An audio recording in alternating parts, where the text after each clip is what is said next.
Tszyu feels like he's at the super fight level, and I gotta tell you, this is no exaggeration. I feel like he's there. Um, Even though I would say Tony Harrison wasn't well prepared for the fight, I felt like he could have won that fight.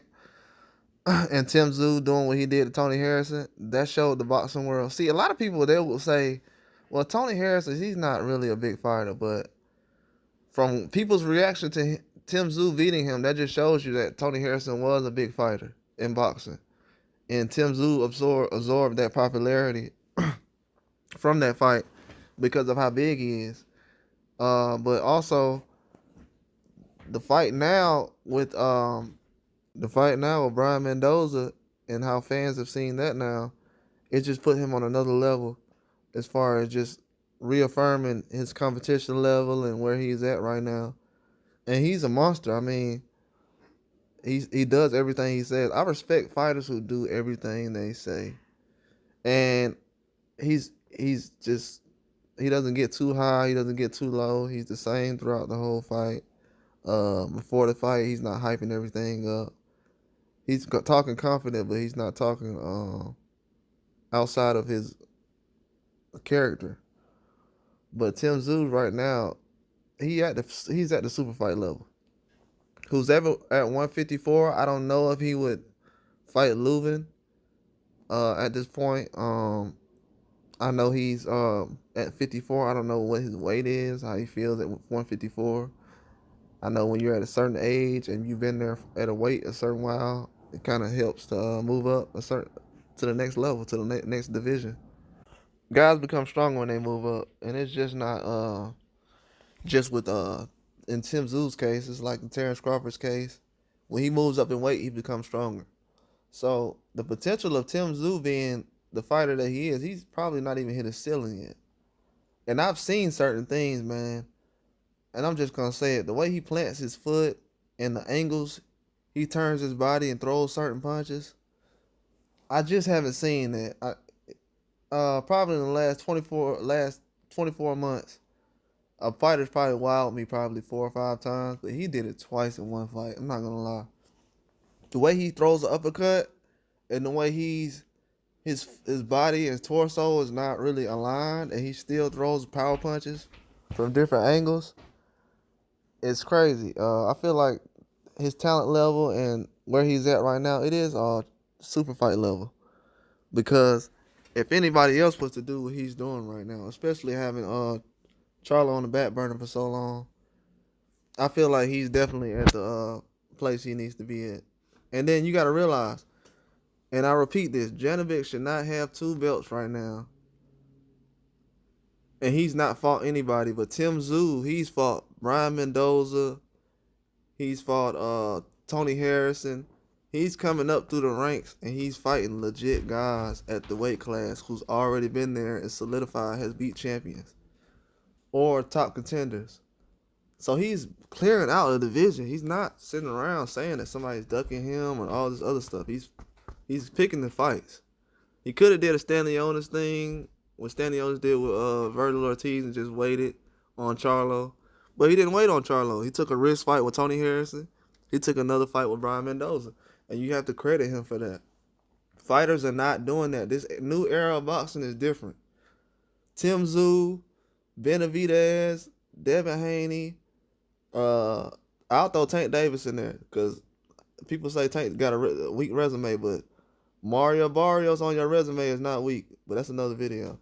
But what I'm saying is Tim Tszyu is now showing that 154 division was always suspect, like I knew it was. When those guys down there, when Hurd and Charlo was trying to create a super fight around that time, it just didn't look right to me. So I always felt 154 needs to kind of come together. It was a lot of fights at 154 at one time. You had Andre, Julian Williams. You had just so many guys down there. And just you look now, Tony Harris has been down there. But you look now and the divisions is getting dismantled because Tim Tszyu is squeaking through the cracks, and nobody's really getting a good grasp on how good he is. They don't know the competition level over there in Australia and things of that nature. Competition has to be good because we just seen Teofimo get a defeat. We've seen Jeff Horn come out of there. Even though people say Jeff Horn's not a good fighter, Earl Spence said Jeff Horn was a good fighter, but Earl Spence fans say Jeff Horn's not a good fighter. So you have to take everything you hear with a grain of salt.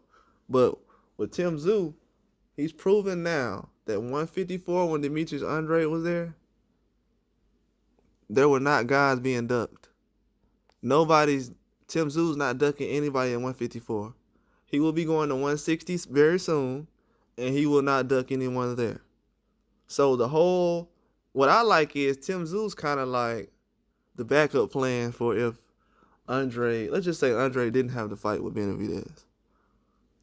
Tszyu would still be a problem for the guys who didn't want to accept the challenge against Andrade. Now they're trying to push Demetrius Andrade in front of Terrence Crawford. Like, come on, man. Stick to the Tim. Now they're trying to make Tszyu fight Terrence Crawford. Tszyu and Terrence Crawford was never on a collision course. Of course, Terrence Crawford will do it, and Tszyu will. But you see how they try to get two of the best fighters who can either be a threat to a Charlo or a Canelo or anybody else. You see how they get those two boxers and they'll be like, oh, put those guys together. Put Benavidez and Andrade together. Put Tszyu and Terrence Crawford together. Let them destroy each other.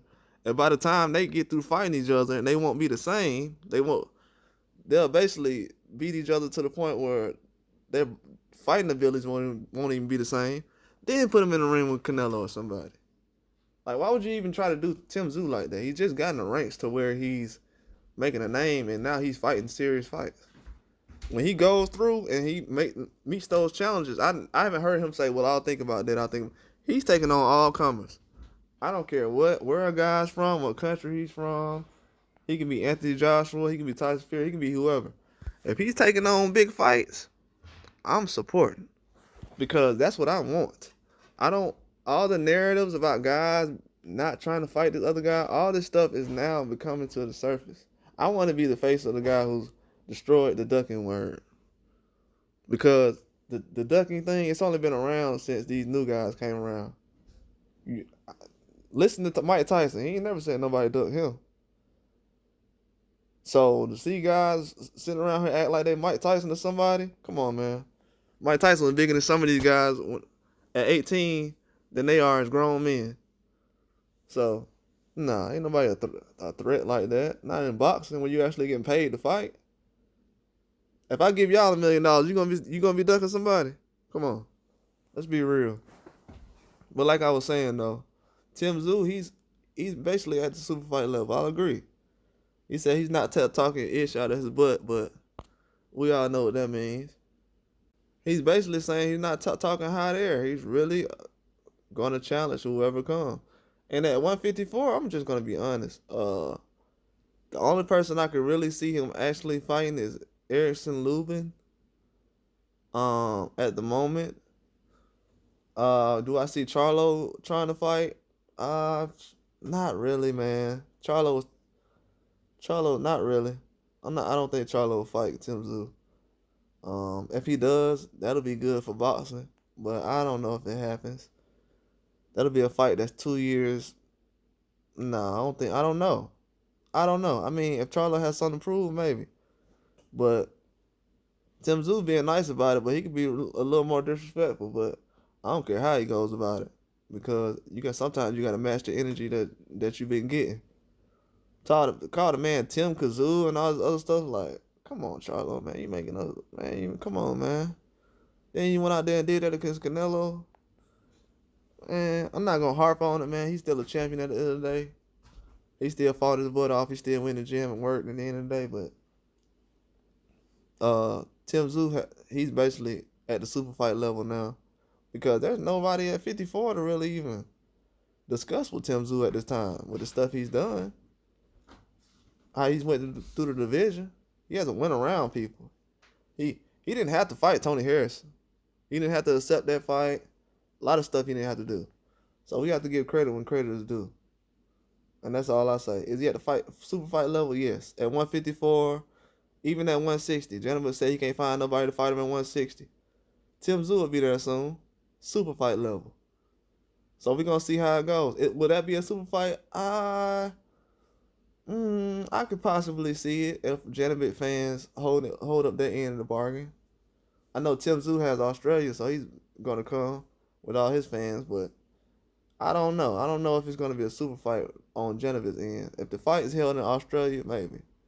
But at this moment, I don't see Janibek and Tszyu coming anytime soon. But in the next 24 months, that's possible. Very possible. I've seen a couple people try to hint about it, but I was the first to say that. But it's possible. Especially with him saying he's going up to 160 division. He's only looking for super fighters. That's all I want to see. So if he's a fighter who wants only super fights, I'm a fan. I'm going to support that because that's what we need. We don't need guys who trying to fight other guys and say, well, so-and-so ducking me and he's with another promotional company and all that stuff. Now we starting to see that all that's just trash because Canelo just came from the zone, went back to the zone, then came back from the zone again and fought, and no one had anything to say about him being on the other side or anything. So that's all I got to say. Like and subscribe.